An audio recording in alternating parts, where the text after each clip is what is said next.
Everybody says Claude Cowork is the autonomous agent that finally does the work for you. I spent 5 charges trying to find the cracks. Claude Cowork claims to be a persistent agent that handles real, multi-step work on its own. So the real question is, does it actually hold up, or is it just burning your credits? One of the biggest problems I run into when using AI agents is turning their output into YouTube content I can actually use to market my product. That's why this video is sponsored by Subscriber, a tool that helps business owners connect their AI agents to YouTube and market their products without spending 10 hours every week creating content. You can connect Claude or ChatGPT directly to Subscriber. It then analyzes your business, website, and YouTube channel to help you create SEO-optimized video ideas, scripts, thumbnails, and even complete videos that actually match your brand.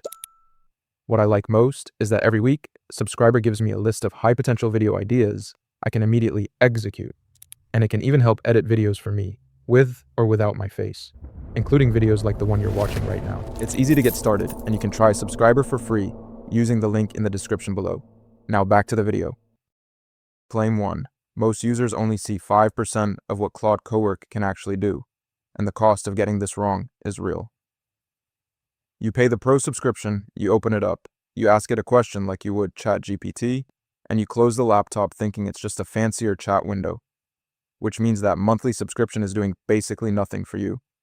I went through the vendor docs and community teardowns, and the claim holds up completely. Claude Cowork is a genuinely separate mode, not a chat reset. It plans on its own, executes on its own, and coordinates sub-agents across Gmail, Drive, Notion, and Slack. So users who treat it like a search box are missing almost everything it does, which is kind of the whole point of the charge. Charge 1, dismissed. Claude Cowork is a real persistent agent, and the 5% discovery claim is accurate because the gap between chatting and leading an agent is just that wide. That's one of 5 charges dismissed, and the score is on screen.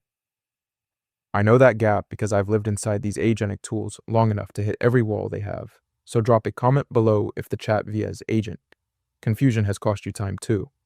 Claim 2, Claude Cowork over-engineers everything, spawning way too many sub-agents and burning your quota fast.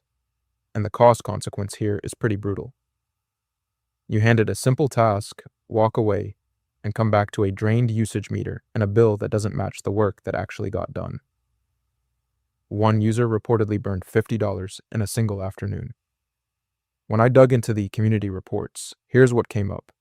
Claude Cowork spun up 116 sub-agents to review a candy store website. 116. A single session can burn the quota equivalent of dozens of regular chat messages, and that $50 afternoon came from it rereading the same 10 files in a loop, which is real over-engineering on a task that probably needed 3 steps. Charge 2. This one sticks.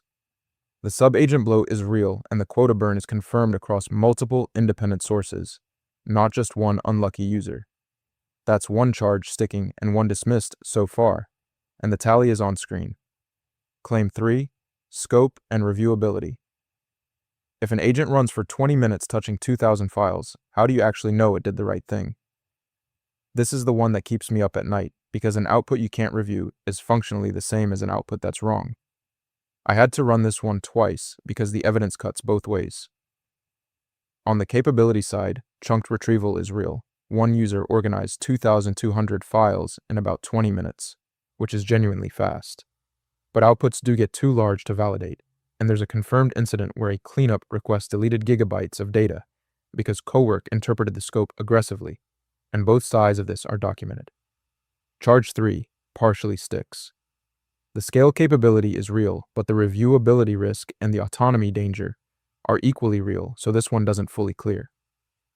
That's 1 charge, fully sticking, 1 partially sticking, and 1 dismissed. And the tally is on screen. So we've got a mixed picture so far, and the 2 claims still ahead are the ones that will actually decide whether Claude Cowork is worth your money. The learning curve charge and the pricing charge are coming up next, and the pricing one in particular could completely change how you think about the entry point you've probably already seen on the website. Claim 4, Claude Cowork has a real learning curve that ChatGPT doesn't. The failure mode here is pretty specific. You come in from ChatGPT, you type a question, you get a partial answer, and you think the tool's just worse, but you're not using it wrong because you're dumb. You're using it wrong because nobody told you it's a completely different paradigm, and that gap can cost you 2+ weeks of frustrating dead ends. The data here is pretty clear. Claude Cowork is an agent you lead, not a tool you query. You give it an outcome, it plans and executes for hours, whereas ChatGPT answers your question and stops. Community consensus puts real proficiency at 2+ weeks of active use, and users who got there describe it like managing a high-performing employee, which is a genuinely different mental model than typing into a search box. Charge 4. Dismissed. The learning curve claim is accurate, and the paradigm shift from ChatGPT is real and consistently underestimated by new users. That's 2 charges dismissed, 1 sticking and 1 partial, and the score is on screen. Claim 5, and this is the one that actually bites people. The Pro plan is misleading for real agentic use. $20 a month sounds totally reasonable for an AI agent, but if Cowork burns quota 5 to 20 times faster than regular chat, that math falls apart really fast the moment you start using it daily. I expected this to be a soft complaint, but the evidence is pretty firm.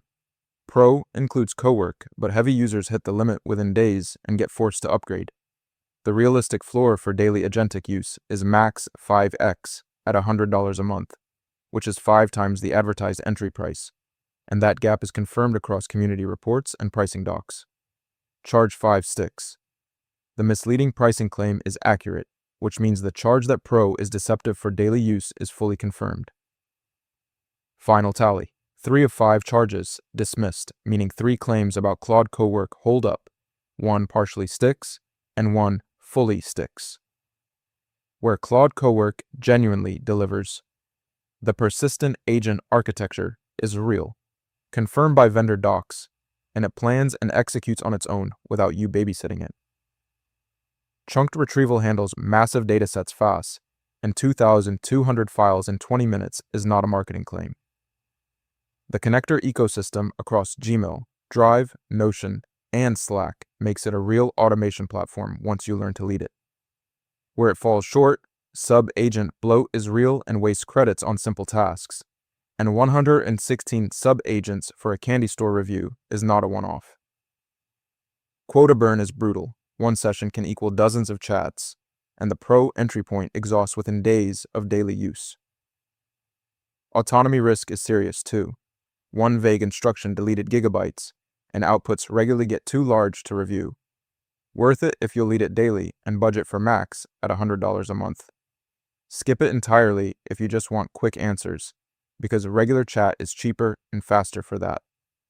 3 of 5 charges held up, and the one that bites hardest is the entry price that looks like $20, but becomes 5 times that the moment you use it for real.